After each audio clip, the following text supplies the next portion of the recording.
Hello, welcome to Zigmatech Learning Hub. I will be your instructor for chemistry.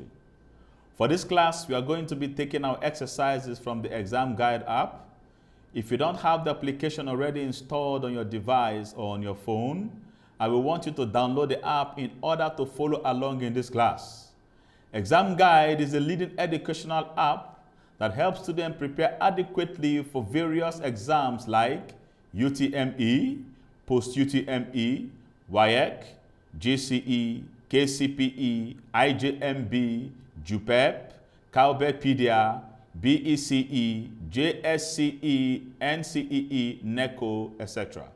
You can download the app from www.examguide.com or Google Play Store. Please subscribe to our channel and turn on the notification bell to be updated on new videos. Ready for today's class? Okay, let's get started. Okay, right now, what we're going to talk about is the particles of matter. Particles of matter, okay? Matter, we know that matter is the building block of the universe. In essence, but they have particles, okay?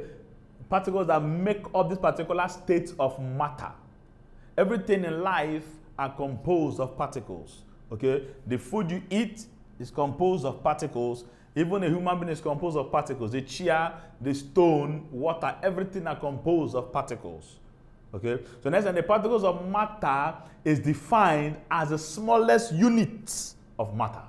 Defined as the smallest units of matter, okay? It helps us to understand the behavior and properties of matter, okay, because it occupies physical spaces. Okay, so the way matter behaves, it helps us to understand how matter behaves, these particles of matter. Okay, and because it has inertia, inertia is the inability for an object to experience motion. Okay, it has inertia, so we have to know the particles of matter. Now, by the end of this lesson, you will know the particles of matter, what matter is made of, and about the atom. Like I told you that the particles of matter, like I said, is the smallest unit of matter. Now, particles of matter, what are the particles of matter? Particles of matter are the atoms, ions, and molecules. Atoms, ions, and molecules. Let's talk about the atom. I told you we'll talk about the atom in this particular section. Now, the atom, be it as it may, has its history back in 430 BC. In 430 BC. When Democritus in 430 BC talked about the atom. An atom is gotten from the Greek word atus, that means indivisible. You know, the first observation, the first hypothesis said atoms cannot be divided. Atoms cannot be divided because the Democritus came up with an idea that if you carry an object, okay, let's say you carry the piece of paper, okay, and you start tearing it, there's a point you get, you can't tear the paper anymore. It's going to give you the smallest particle that you can't tear anymore. And he felt that that particular particle is the atom of the paper. But there was no evidential experiment or law to tell us what an atom is until 1808, when John Dalton came up with his idea and told us and discovered the atom in 1808. John Dalton discovered the atom in 1808 using the chemical properties of an element. The chemical properties of an element are what he used in discovering this atom. Okay? And he told us that the atom can still not be divided following the experimental hypothesis of Democritus in 430 BC. Now, the atom has a size of 0.1 nanometers. 0.1 nanometers. It is very light. It is very, that is why it is very light, and it has spaces. Okay? The atoms are very light and they have spaces because their size is very small, 0.1 nanometers. So the atom has spaces and it is very light because it has a small size of 0.1 nanometers. Now, this atom, be it that it may, is the smallest, yes, okay, but it is still part of matter. It is the main part of matter, because in these atoms we get the ions. From these atoms we still get the molecules. Now, what is an atom? An atom is the tiniest particle of an element that takes part in a chemical transformation. We know what chemical transformation is. Okay? It is a process. Okay? It's the process that leads the change of one certain substance to another. So the atom is only a particle of an element that takes part in a chemical reaction. Now, let's take, for example, you want to boil rice. As you're boiling the rice, there's a reaction boiling. The smallest rice in that 1 cup of rice will still take part in that boiling. Okay? The smallest grain of rice in that 1 cup of rice will take part in that boiling. It's not because it is small, it will not take part. So that is how an atom is. Okay, the smallest particle of that element, the tiniest particle of that element, once the element is passing through a chemical transformation, that atom must take part in that chemical transformation. Now, what is the law that makes up this definition correct? They said all matter are composed of atoms that can neither be created nor destroyed.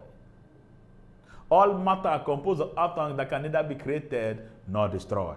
In essence, in that element, you cannot create a different thing. If you have an element like hydrogen, the smallest particle of that hydrogen cannot be changed to oxygen. In essence, you cannot create that particle for it to be oxygen. And in essence, you cannot destroy it for it not to take part in the chemical transformation if oxygen is going into. So it can never be created and it cannot be destroyed. Now, we know that atoms are the smallest or tiniest particle of an element. In essence, even if it's the tiniest particle, particles still make up these particles. The tiniest particle are still made up of particles. So every single particle is made up of something. Now let's know the particles of an atom. Particles of an atom are the protons, the electrons, and the neutrons. Now, if you check, the protons and the neutrons are at the center of the atom, which is called the nucleus. The nucleus is the center part of the atom that has this energy. Okay? That is where the energy is being stored. The nuclear energy is being stored. That is being used to hold the particles of the atom, which is protons and electrons, together. And if you check, these protons and the neutrons make up the nucleus. Now, it is one current of atom that broke down in the creation of these protons, neutrons, and the electrons.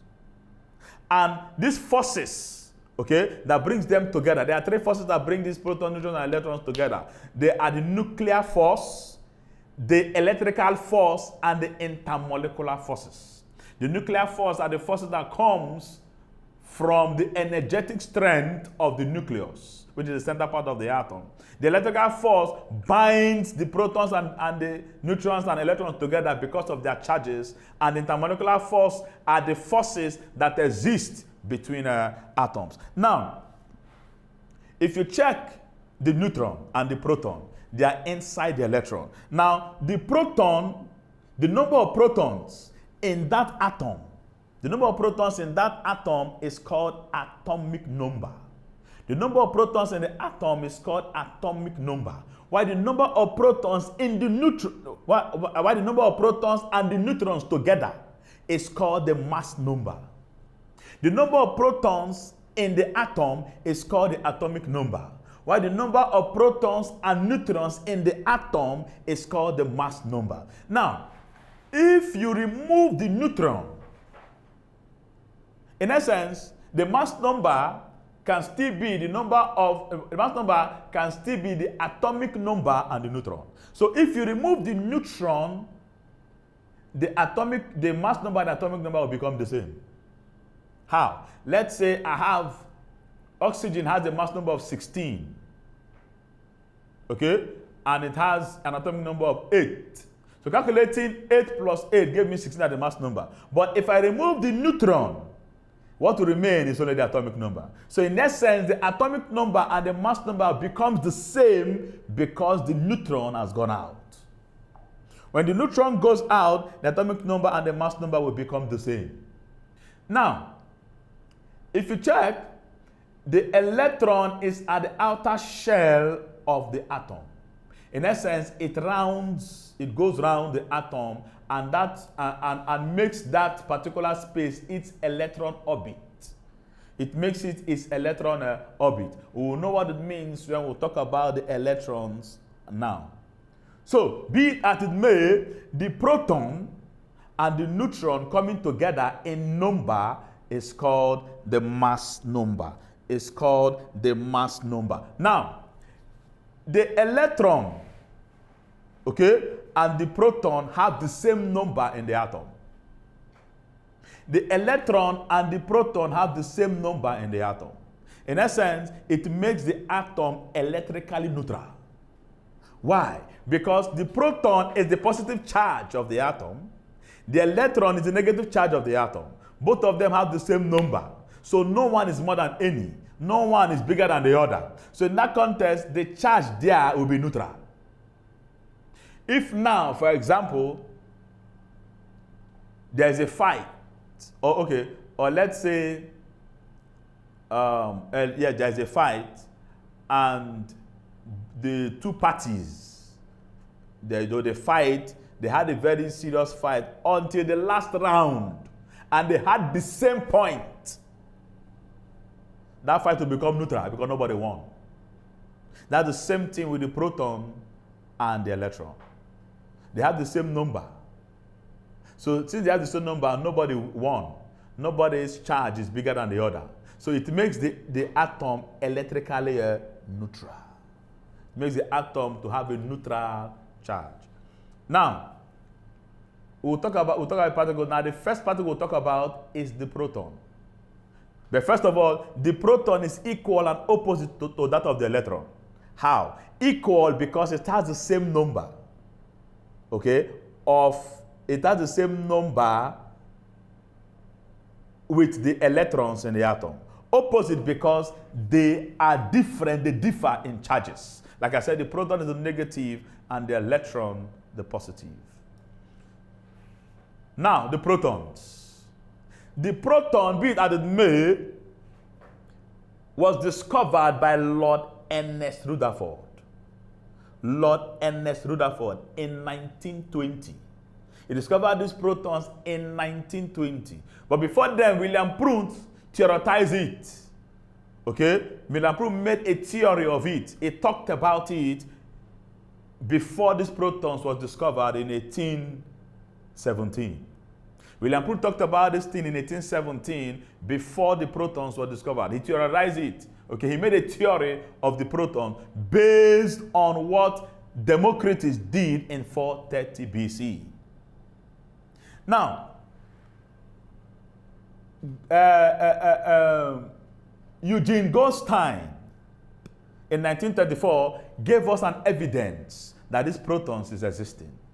He made an observation that these protons is existing. Why? Because he came to realize, using the hydrogen, he came to realize that the hydrogen has a charge. Hydrogen has a charge in 1837. That was before the elements were arranged in the periodic table by Ivanovich Dmitry Mendeleev in 1869. So the protons, as you can see, has a very high charge. They have a very high charge. Their electrical charge is 1,000,000 times heavier than the electrons. The electrical charge is 1,000,000 times heavier than the electrons. They have a charge of 1.6 times 10 raised to the power 19. That is their charge. 1.6 times 10 to the power 19. So this charge they have, Eugene Einstein saw it in the hydrogen. Before Lord Ernest Rutherford came to discover the proton in 1820. But before then, Eugene Einstein gave this particular name, hydrogen ion, to this particular proton. Why? Because he used hydrogen ion and he saw that this particular hydrogen gave him a positive charge. So he gave the name hydrogen ion to protons. So in essence, hydrogen ion can still be called protons, and protons can still be called hydrogen ion. Now, or can still be called positive ions. Okay? Either I call it positive ion because they have positive charge, you call it a hydrogen ion, or you call it a proton. Now, What is a proton? A proton is a subatomic part of an atom with a positive charge. The word subatomic there means smaller than an atom. In essence, a proton is smaller than an atom with a positive charge. If you can see on the screen, you see P raised to power plus or P subscript plus. Okay, that is that is the symbol of protons. Okay, you use the P and a subscript and a superscript plus.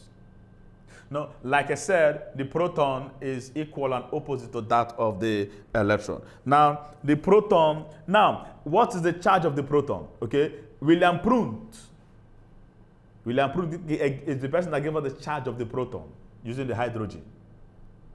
William Prundt is the person that gave us the charge of the proton using the hydrogen. Like I said, it's 1.6 times 10 raised to the power 19. It is 1 million times electrically charged than the electron. Now, electrons. The electrons. Now, if you see, the electrons are going around the nucleus. The electrons are going around the nucleus. Now, at that particular stage where the electrons go around the nucleus, where the electrons surround the nucleus, is called electron cloud. Why? Because the electrons are clouding the neutrons. It's called electron cloud. Now, these electrons you see was discovered by J.J. Thomson. J.J. Thomson discovered these electrons.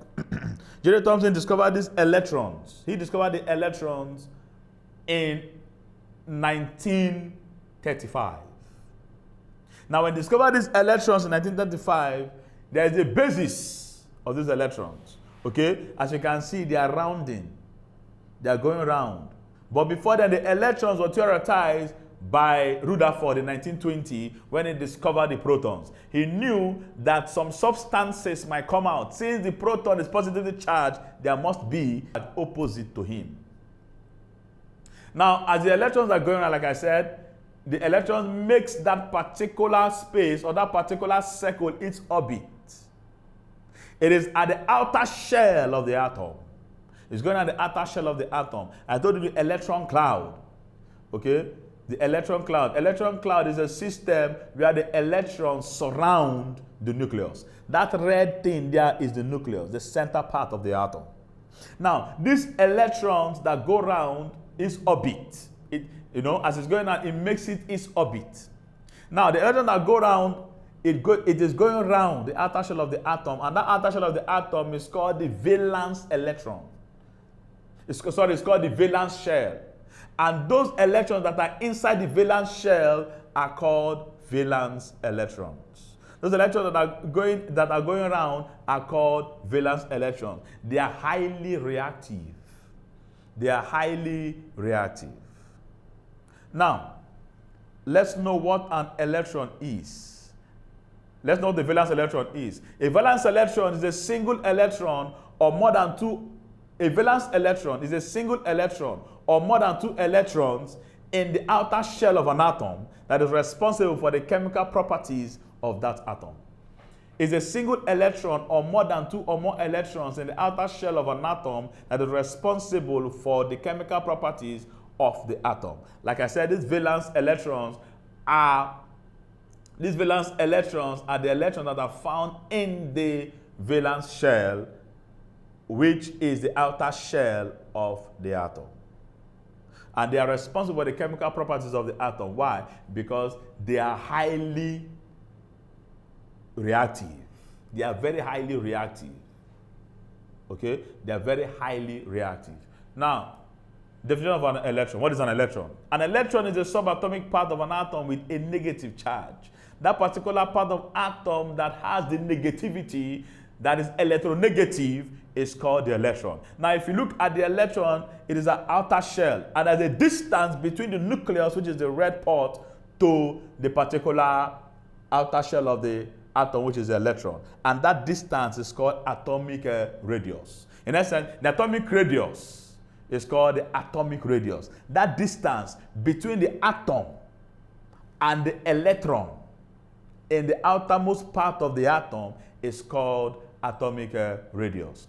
Now, the number that is used to describe this particular electron that the energy uses, okay, the energy that the electron uses in this particular running around, okay, is called the principal quantum number. It describes the energy of an electron and the most probable distance of the electron and the nucleus. I told you that the distance between the nucleus and the electron in the atom shell is called the atomic radius. So in essence, it describes the energy of an electron and the atomic radius. Remember, for the electron to run around, which means the electron is more energetic than any part of the atom. The electron is more energetic than any part of the atom. Why? Because it goes around this orbit. Okay? It goes around the atom on a steady. So it describes, the quantum number describes the energy of an electron and the most probable distance of the electron and the nucleus. That distance between the electron and the nucleus is called atomic radius. Now, the neutron. The neutron was discovered by James Chadwick. James Chadwick discovered the neutron based on the evidences he got from a systematic substances he found in the lab. So he came to know that the neutron will have no charge. Why? Because he has seen the evidential creation of Lord Ernest Rutherford and J.J. Thomson. But before then, sorry to tell you, the charge of the electron is 1.6 times 10 to the power negative 19. The proton is positive 19. The electron is negative 19, but the same number, 1.6. Now, the person that gave us this charge was Aru A. Millikan. He used a oil droplet experiment in knowing the charge of the electron.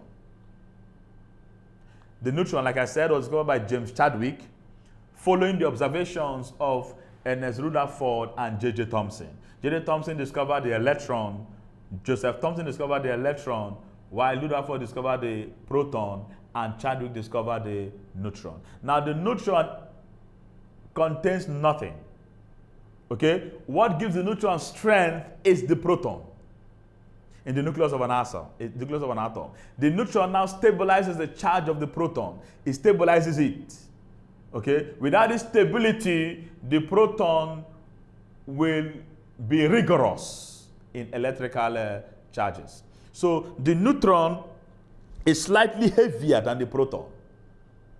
Okay? The neutron is slightly heavier than the proton. The neutron is slightly heavier than the proton, and it has a mass of 1.67 times 10 raised to the power negative 27 kilogram.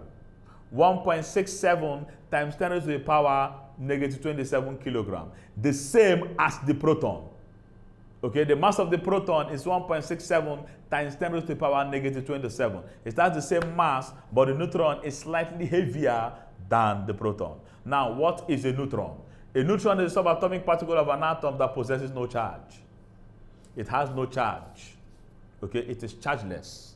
Okay, it is friendly with the proton, and both of them are found in the nucleus of the atom. So, in essence, it has no charge, but it has a relationship with the proton. Now, differences between the protons and the electrons. The proton is a positively charged entity, while the electron is a negatively charged entity. The proton is the positive charged part of the atom, while the electron is the negative charged part of the atom. Now, the electron revolves in a fixed orbit around the atom, while the proton is positioned inside the nucleus of an atom. Now, the electron, okay, goes around the atom, like I said, and it makes it its orbit going around, while the proton is positioned. It is at the position in the nucleus of the atom. That is why I said the electron is more energetic than the proton, because the electron moves on a steady without stopping. In essence, it has a circular motion, while the proton is positioned. Now, next one says the proton requires a lot of energy to be removed from the atom, but the electron, it requires less amount of energy to be removed from the atom. Because of the high electrical charge composition or characteristic that the proton has, it will take a lot of energy to remove it from the atom. It will take a lot of energy to remove it from the atom. A lot of energy. Because why? Because the electron already is energetic. Okay? It goes round. It is negative. So in essence, the energy that is required is small. It's a simple thing. When you okay, let's take for example a simple low tension outside. Okay, the low tension has 4 lines. The first line is the neutral or the negative that stabilizes the current, while the other 3 lines are the proton positively charged. If you hang a wire on those 3 lines that has electricity, it will be very hard for you to hit it. You know, there are some times that we used to see when people will just go and hang wire. Then when the electrical officials want to come, they start using stick to hit it, to hit the wire out. But it will be very difficult for you to hit the wire out. Why? Because the protons has been magneted. It has a magnetic force. It has been magneted to the wire. The electricity has been magneted to the wire, so it will be very hard for you to hit it. But that particular first line that is the neutral or the electronegative is very easy. As you just hit it, it will fall because it is less electrical. So because of this high electrical property that the proton has, it will take a lot of energy to remove it from the atom. But for the electron, it does not already, because the electron is not even inside the atom. It is just going around the atom, so you can just pull it out. Now the next one is when an external electric field is applied, the proton gets attracted to the negative plate, while the electrons get attracted to the positive. Yes, it is simply that magnet. Let's take for example magnet. Like poles repel, opposite poles attract. It's a simple thing. So when the electric field comes, is applied, the protons will be attracted to the negative, and electricity will be possible, while the electrons will be attracted to the positive plate. Now, similarities between them. They are both subatomic particles. Yes, they are both particles of the proton, of the atom. They are both charged bodies. They have positive and negative. They both have 3 quarks. We talked about quarks. We want to talk about the quark-gluon plasma. Okay, the quarks are the elementary particles that make up the particles of an atom. The quarks are the elementary particles that make up the particles of an atom. Every particle of an atom has 3 elementary particles that make up these particles, and they are called quarks. Now, the both of them, in both of them, strong nuclear forces act. Yes. Okay? The proton, when the nuclear force comes, the proton will have to change a force. Okay? A force changes your position. So in essence, the proton will change its position and clinch to the electron. Then when the force comes again, it will act on the electron, and the electron will change its position and clinch to the proton. Now those forces, the nuclear forces will now be changed, nuclear energy will now be changed to electrical energy. Because when they clinch, electrical charge will be possible. Both of them, both come under the category of baryons. We talked about the baryons, the heavy charges. Okay? The heavy charge that's responsible for the creation of these protons and electrons. So both of them has heavy charges. So when the heavy charges comes, they cling together, and these electrical substances will be formed. Now let's look at the forces of an atom. Forces of an atom. The proton and the neutrons are held together by strong and weak nuclear forces. I talked about that when we are talking about the particles of matter, the forces that attract them together.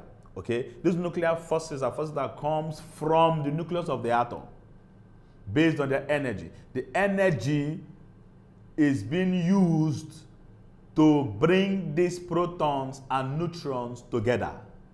The energy is being used to use protons and neutrons together. So from energy, you get forces. It is for you to act on an object via force, you must have to first of all have energy. It is the energy that brings the force, and the force to bring the distance, so that everything will be conjugated in work done.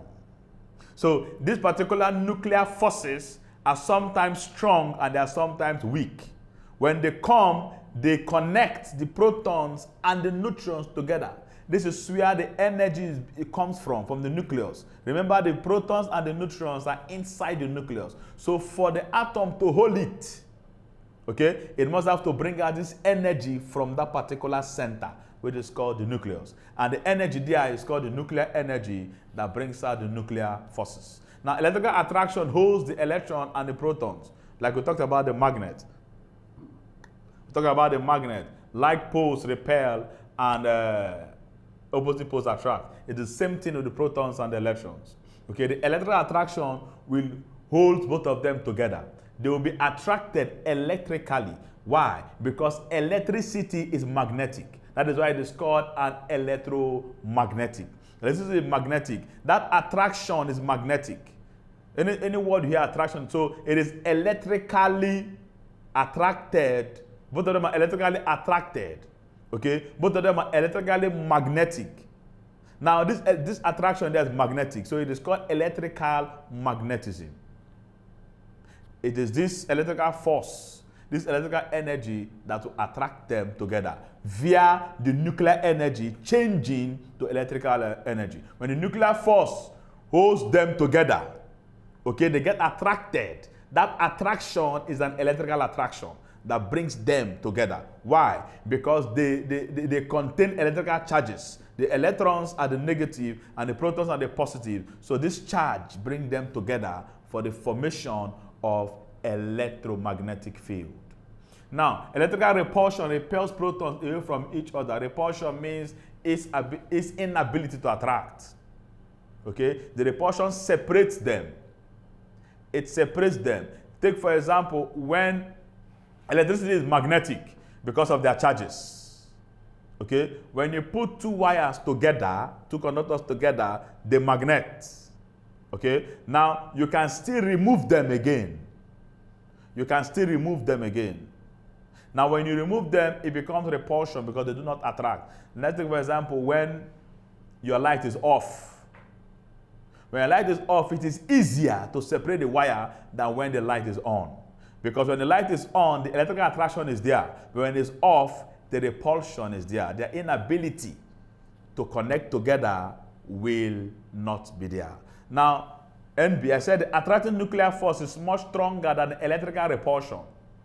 The strong force that binds together the protons and neutrons is 1038 more powerful than gravity, but acts over a very short range. So particles need to be very close to each other to feel this effect. Yes, this electron attraction and the electron repulsion are strong forces. Okay, they are more than gravity.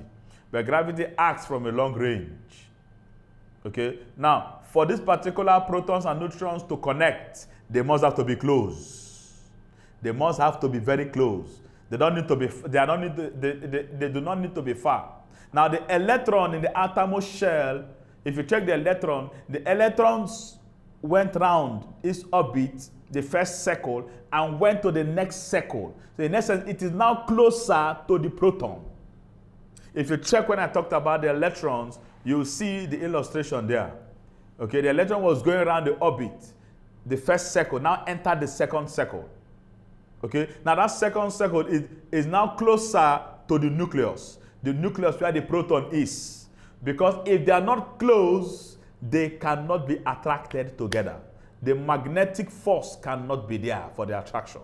So they need to be close. Even though it is more powerful than gravity, they need to be close.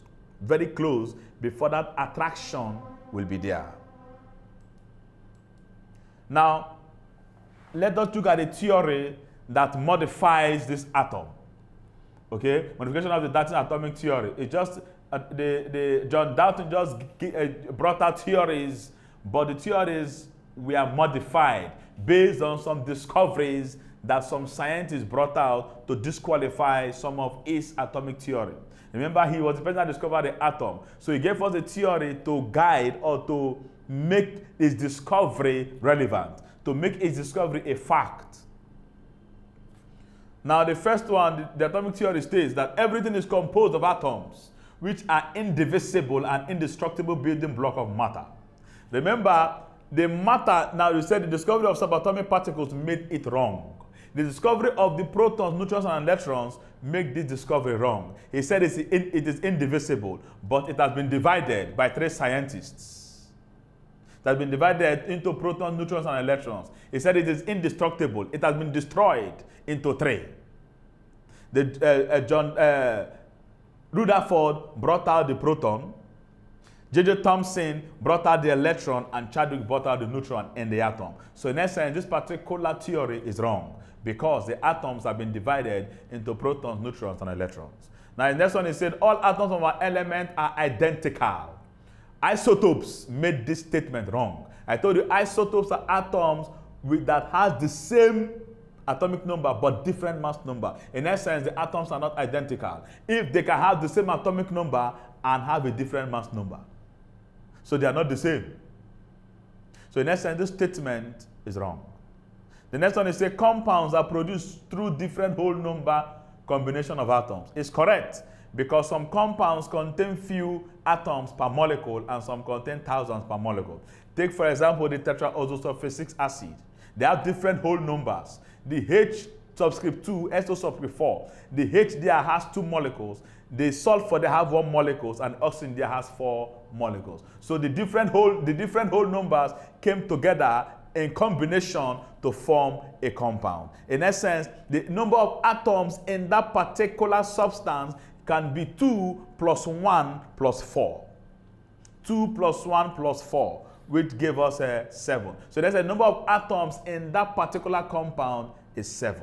So this statement is correct. Now they said the atoms of different elements vary in size and mass. It is true because of the law of conservation of mass.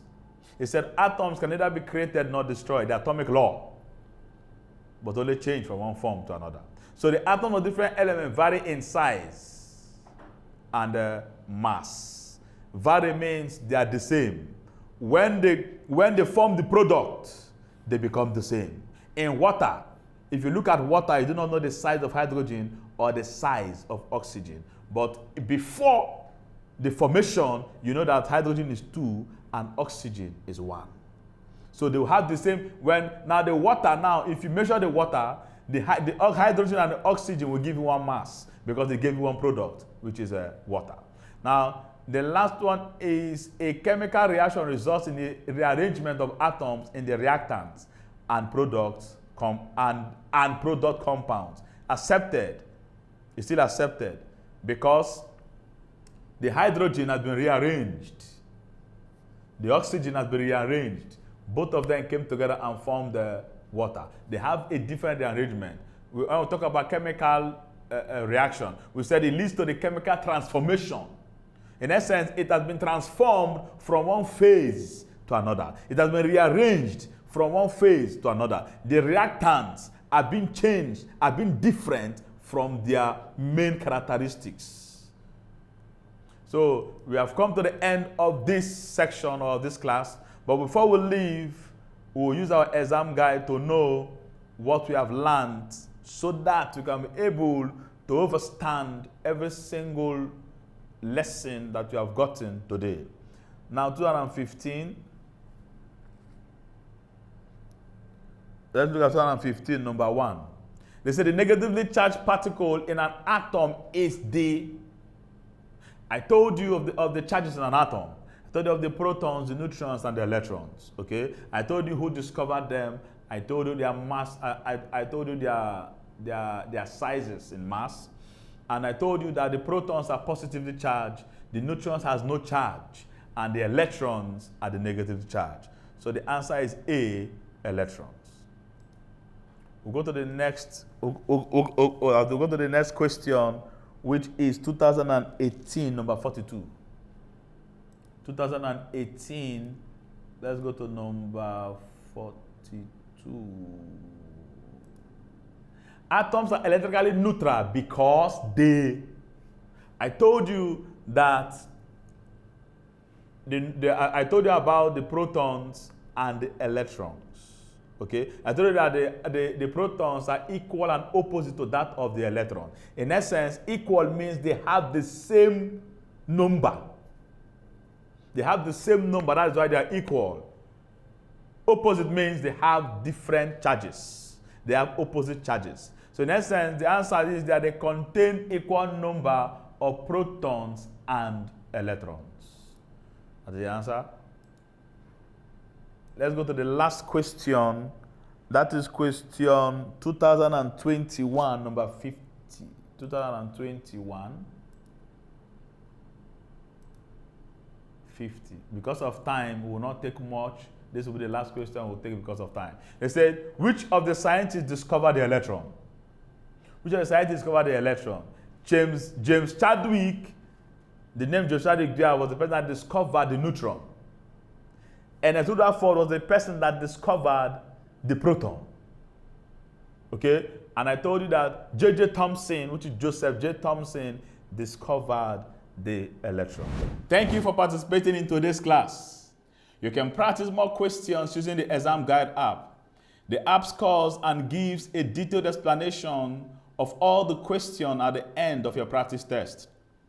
You can learn a particular topic of interest with different modes like study mode, mock mode, and practice mode. It also has other features that make learning fun. It is a must-have for all serious students. Download from www.examguide.com if you don't have it yet. See you in the next class. Don't forget to subscribe to our channel, hit the notification bell, and share the videos to people that will benefit from it. Bye.